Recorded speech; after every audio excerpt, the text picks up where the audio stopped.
Welcome to I dream legal talk. నేను Udayasri. Present మనతో ఉన్నారు హైకోర్టు అడ్వకేట్ నాగేశ్వరరావు పూజారి గారు. మాట్లాడదాం.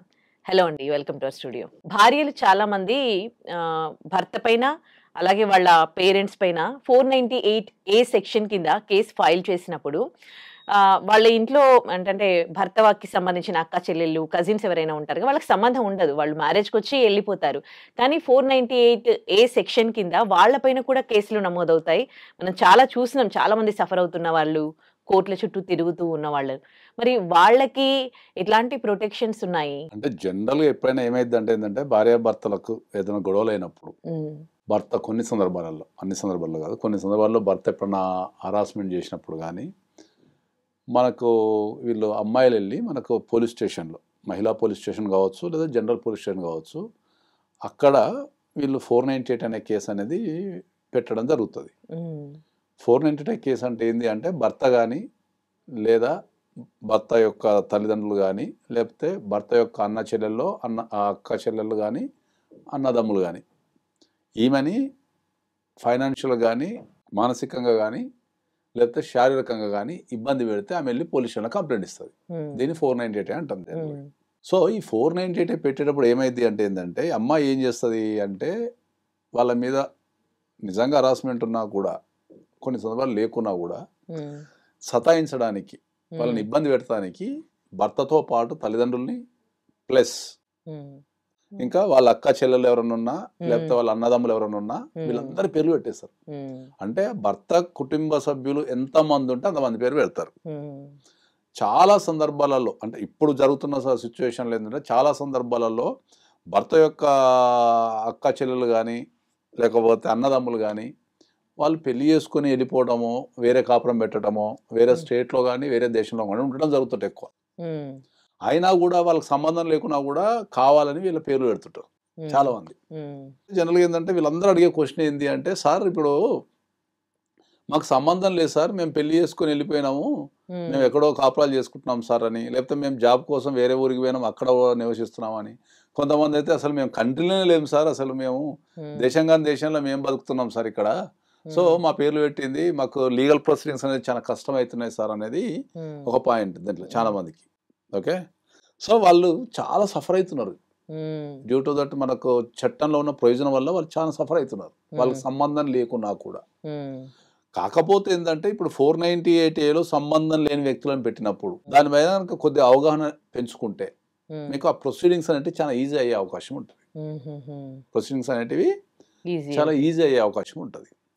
ఫస్ట్ ఏముంటుంది ప్రొసీడింగ్స్ అంటే ఏంటంటే మనకు జనరల్గా ఫస్ట్ ఎఫ్ఐఆర్ అయినప్పుడు వాళ్ళ పేర్లు ఉన్నాయి అనుకోండి, పేర్లు ఉన్నప్పుడు పోలీసు వాళ్ళు 41 నోటీస్ ఇస్తారు, ఎంతమంది ఉంటే అంతమందికి. ఓకే, ఎంతమంది దాంట్లో ఉంటే 41A నోటీస్ అంటారు. అంటే మీ మీద 41 నోటీస్ అంటే ఏంటి అంటే మీ మీద సో క్రైమ్ రిజిస్టర్ చేయబడింది, సో ఇవి సెక్షన్స్ ఇవి ఉన్నాయి, ఈ సెక్షన్స్కి మీరు సంబంధించి మీకు తెలియపరుస్తున్నాము, మీరు ఇన్వెస్టిగేషన్ సహకరించాలా అని కొన్ని టర్మ్స్ అండ్ కండిషన్స్ పెట్టి వీళ్ళకి 41 నోటీస్ ఇస్తారు. ఈ 41 నోటీస్ చేయడం అనేది ఏంటి అంటే బై ఫిజికల్గా ఇస్తారు, లేకపోతే పోలీస్ స్టేషన్ పిలిపించిస్తారు, కొన్ని సందర్భాలలో వీళ్ళే వాళ్ళ దగ్గరికి వెళ్ళి ఇస్తారు, వేరే కంట్రీలు ఉంటే ఈమెయిల్ ద్వారా కానీ వాట్సాప్ ద్వారా కానీ 41 నోటీస్ ఇచ్చే అవకాశం ఉంది. ఓకే, సో ఎప్పుడైతే మనకి 41 నోటీస్ ఇస్తారో పోలీసు వాళ్ళు, అప్పుడు దానికి మనము కంపల్సరీ మనం రిప్లై ఇవ్వాలి. చాలా మంది చేసే తప్పేంది అంటే ఏంటంటే దానికి రిప్లై ఇవ్వరు. రిప్లై ఇవ్వకుండా 41 నోటీస్ తీసేసుకుంటారు, వాళ్ళు సపోర్ట్ దాకా ఉండిపోతారు. పోలీసు వాళ్ళు ఇన్వెస్టిగేషన్ చేసినామని చెప్పేసి వీళ్ళందరి పేరు మీద షార్ట్ షీట్ వేసేస్తారు. దాన్ని వీళ్ళు కోర్టుకు తిరగాల్సిన అవసరం ఏర్పడుతుంది. ఓకే, సో ఎప్పుడైతే మీకు 498Aలో పోలీసు వాళ్ళు 41A నోటీస్ ఇచ్చినప్పుడు మీరు డెఫినెట్లీ దానికి compulsory detailed reply along with the evidence ఇవ్వాలి. మీరు ఇస్తే గనక ఇస్తూ నాకు ఈ కేసుకు సంబంధం లేదు కాబట్టి ఇన్వెస్టిగేషన్ మీరు ప్రాపర్గా చేసి నా పేరు ఎఫ్ఐఆర్ నుంచి తీసేయండి అని కూడా మీరు రిక్వెస్ట్ చేయొచ్చు. ఓకే, అడ్వకేట్ని లేకపోతే వాళ్ళకి నాలెడ్జ్ ఉంటే నాలెడ్జ్. అడ్వకేట్స్ ఏంటంటే వాళ్ళు చేసి ఎక్స్పర్టైజ్ అయిపోయి ఉంటారు కాబట్టి వాళ్ళకి ఎట్లా రాయాలా ఏం రాయాలా అనేది కొద్దిగా అవగాహన ఉంటుంది కాబట్టి ఇట్స్ బెటర్ అడ్వకేట్ని అప్రోచ్ చేస్తే బెటర్. లేకపోతే మీరు కూడా ఉన్న ఎవిడెన్స్లు పట్టుకొని మీరు రాసుకోవచ్చు.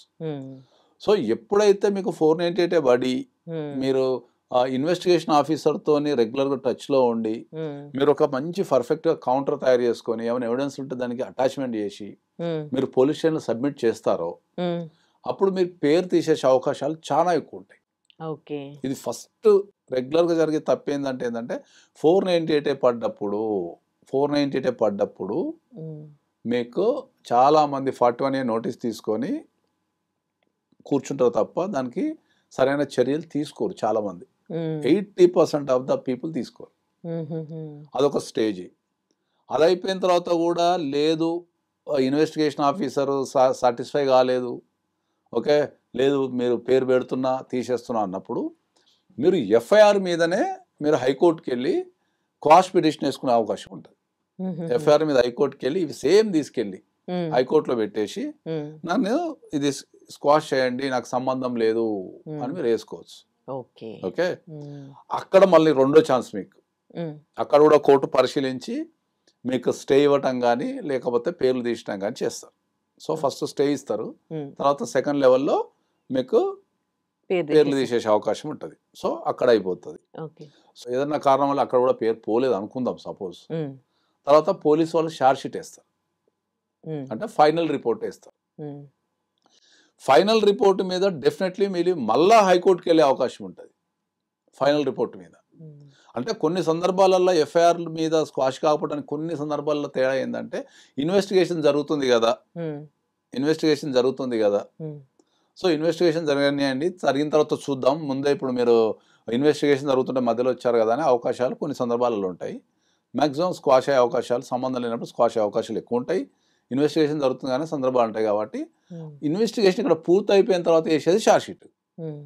ఎప్పుడైతే ఛార్జ్ షీట్ వేస్తారో కోర్టులో దాన్ని బేస్ చేసేసుకొని మీరు కనుక మళ్ళీ హైకోర్టుకి వెళ్తే ఇక్కడ ఇంకా more chances for squashing, more chances. Okay, so అక్కడ కూడా మనకు స్క్వాష్ అయ్యే అవకాశం ఉంటుంది.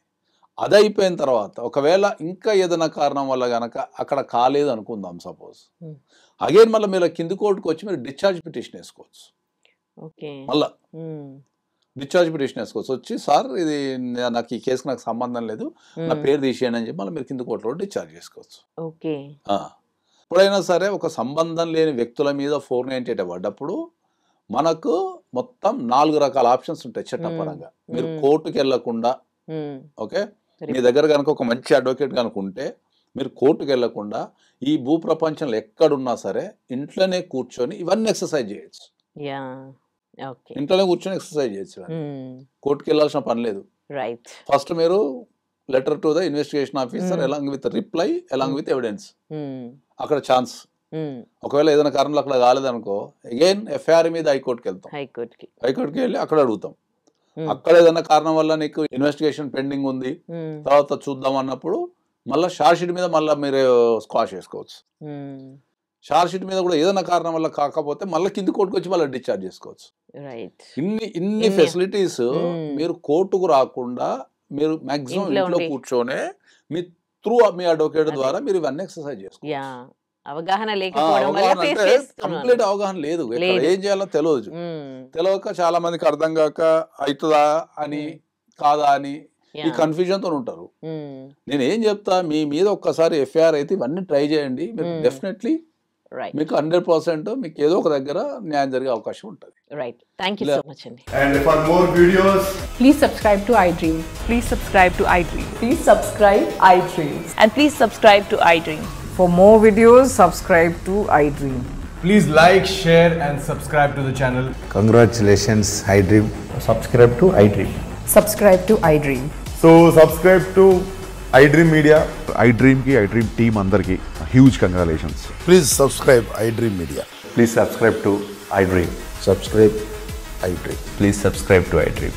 iDream అంటే నా కళల ఛానల్ సబ్స్క్రైబ్ చేసుకున్న నోరు తిరుగుతలేదు, మీరైతే గంట గుర్తు కొట్టండి. For more such videos, please subscribe to iDream.